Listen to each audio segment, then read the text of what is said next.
Hey guys, God bless. Welcome back to Twist and Shout. Y'all know I'm Shar, and today was wash day. Now, as you can see, I did not take you step by step because I use my own DIY products, and y'all seen those before. Y'all know how they work on my hair, so just like skip to the stuff, right? Skip to why we're here. So, and again, if y'all want to know, if you're new, this is my DIY conditioner. This is my DIY African black soap that was inspired by Natural 85. This is my DIY leave-in. Yes, it's in a Bath and Body Works bottle, but hey, you know. Now, I did use the Eden Body Works Split-In Repair Mask. I've already reviewed this mask on my channel. Y'all, I told y'all I love it, I love it, I love it, and I'm going to try to hold on to it as long as I possibly can. It really does something to those ends, like the slip, it get rid of those knots. I can't explain it, but this is some good stuff. Now, also, I'm going to show you guys the hair I've lost thus far. So that's it. And what brings me here is I want to tell you guys about this wash day. I asked you guys which grease should I use. You guys voted. And you voted for the organic Neem Cactus grease, which I've used it before. I reviewed it. I love the scent. I love how it felt, you know, trying to put it on my hair and test it as the initial response. But now we're going to see how it does throughout the entire head, doing some twists. So the very next clip would be me sitting here, putting in my leave-in and the grease. And I just want to show you guys very quickly what my hair looks like.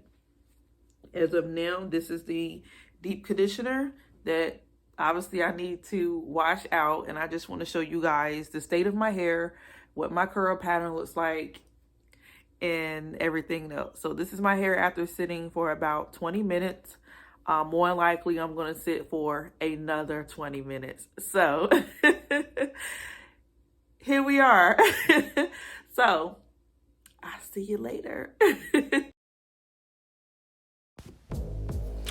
All right, guys, so I washed out the deep conditioner. As you can see, my curls are really cute. And I already mentioned that my hair loves that deep conditioner. It loves it. Like, my hair just like, yay. I guess it's the almond oil in it. But anyway, so I would say I was a little heavy-handed with all my products this time. In particular, I had a thought while I was in the shower using my conditioner. I said, you know what? I think I've been a little too light with my products out of trying to preserve versus giving enough to my hair to give me that extra slip that I need. I've watched way more than enough kinky quality videos to know that more means less. Meaning that the more leave-in you use, the more deep conditioner you slap on, especially if it's already a decent product, it's gonna give you that additional slip that you need. So I was like, wait a minute, Shar, like stop being cute with the little size and just go in. Now, as y'all can see, what I like about that deep conditioner, it almost seems like it moves all the knots and kinks to the end. Now, what I got a really bad habit of doing, as you can see, is I pull them out instead of cutting them out. I guess I'm thinking in my mind I'm saving time and effort, but not really, because what happens with split ends, if you don't know, if you don't tend to them, if you don't cut the knots, they're just going to recreate other knots and breakage, and it's going to increase the amount of hair that you collect at the end of your wash day. And you're going to be thinking, where did all this hair come from? I didn't see all this hair fall out. But it's because you're pulling at the hair and you're eliminating knots, but you're creating breakage and more shedding, if that makes sense. But for the most part, I'm just pulling and tugging at them and moving them right off my hair. Like I said, the plus is the deep conditioner just moves them on down. But the negative is when you see them, you just think, oh, let me get rid of it. Let me pull it off. But that's so not the way to do it. If at all possible, please keep scissors handy and cut them off. But anyway, so I use all my DIY products as I mentioned before. So my hair, I know, was in a pretty good, healthy state, ready to, you know, move to grease after the leave-in, of course. And I was really heavy with the leave-in too, something I normally don't do. I'm used to just being really, really light with the leave-in. And like I said, it just came to me like, what are you doing? Like, you're being too cute. So I decided to do a change or two, and I absolutely love it. And I can't wait to apply this process with other products. But before grease, it is important to make sure that your hair is hydrated and that it has exactly what it needs, because once you seal with the grease or oil, for some people hair, there's no anything else coming through. So whatever product you know is packed with a lot of vitamins and a lot of essential oils and things that needs to be in your hair, make sure you do that. This is why I feel like leave-ins don't get enough clout, in my opinion, because leave-in is that step right before you start putting in your sealant and styling products, and then that's the end of it. Nothing can come through unless you rewash or re-wet your hair. But anyway, so as you can see with these twists, y'all, the combination of this leave-in and this grease was so nasty and so messy. I was so I just felt disrespected. I'm looking like ill. My ends look like ill. Like everything was just like ill. The feeling, the touch, the vision. Like my hands was nasty. Like just pretty nasty. And I had a towel right there with me, and I just kept wiping my hands and wiping my hands and wiping my hands and wiping my hands throughout this whole video. I actually had to edit like all of that out, because after every twist almost, I was wiping my hands. And y'all know how I feel about that, which is why I get the concept of wearing gloves and stuff, because this icky feeling is just like, it makes you rush and want to get it over with. But we know wash day is not something to be taken lightly or to be rushed. But anyway, while you watch me style, I'm just gonna run through the ingredients in case, because a lot of people asked about this and was like, wow, organic grease that actually has neem and cactus in it. Yeah, girl. This grease has this brand has an entire line. I think they have like an aloe and carrot,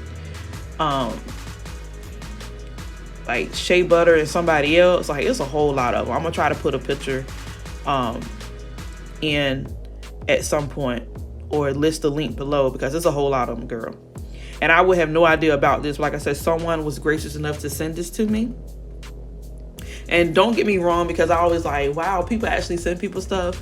But then when it actually happened to me, it was like, oh, this feels so good. But I would say, for the sake of, any negative thoughts towards that, I would keep people's name hidden unless they tell me, hey, yeah, shout me out. I don't mind. But for the most part, it's just, I'm going to say, hey, somebody sent this to me. But so, of course, I did my research. I went online, and I guess it's under essential palettes. And like I said, they're organic neem oil and cactus with cocoa butter extract. This one is listed as like root builder hair pomade, but based on the ingredients, I know I can actually apply this throughout my entire head. So it's neem organic oil, prickly pear cactus seed oil, cocoa butter, vitamin E, pure mineral jelly, lanolin, coconut oil, extra virgin olive oil, sweet almond oil, castor oil, soybean, black pumpkin seed oil, fragrance and colorants. Perfect listing of ingredients, in my opinion. Like, you can't get no better than that. And let me tell you a little secret. Every single one of these ingredients, minus the coconut oil, is in my herbal oil and my herbal butter. And at first I was like, I wonder if they're actually using these organic products, right? But I advise you to stay tuned to my finished product. Like, I'm not going to show you the twist out, like taking the twist out. That's in another video. I advise you to stay tuned and pay attention to that video, because it will be really evident that those ingredients definitely were organic, or at least the next step to, extra virgin. My hair took to it very well. This video does not serve any justice. I think the combination of the leave-in in the moment made it look messy and nasty. I kept retwisting my ends. It's like my ends wouldn't do right. At this point, I'm scared that this is some delayed heat damage. Y'all, my mind was just all over the place. I'm just like, Lord, I'm gonna have to cut my hair and start over. But eventually it corrected itself, or I did some correction. So I will be sharing that with you guys as well. So stay tuned for that. Tell me what you think. You guys voted on this grease. I used it. Comment, let me know. Are you interested? Have you tried it? There's not much talk about it which I find very odd because it's organic. I'm like, hey, we can talk about grease being bad, but let's talk about the organic greases out there, which I love all greases. Well, hey, let's talk about it. So I'm halfway done with my jar, as you can see. Not a fan of that. Like I said in the video, I was just over it, so excuse my face. But until next time, y'all, I love y'all. God bless. Take care. Bye.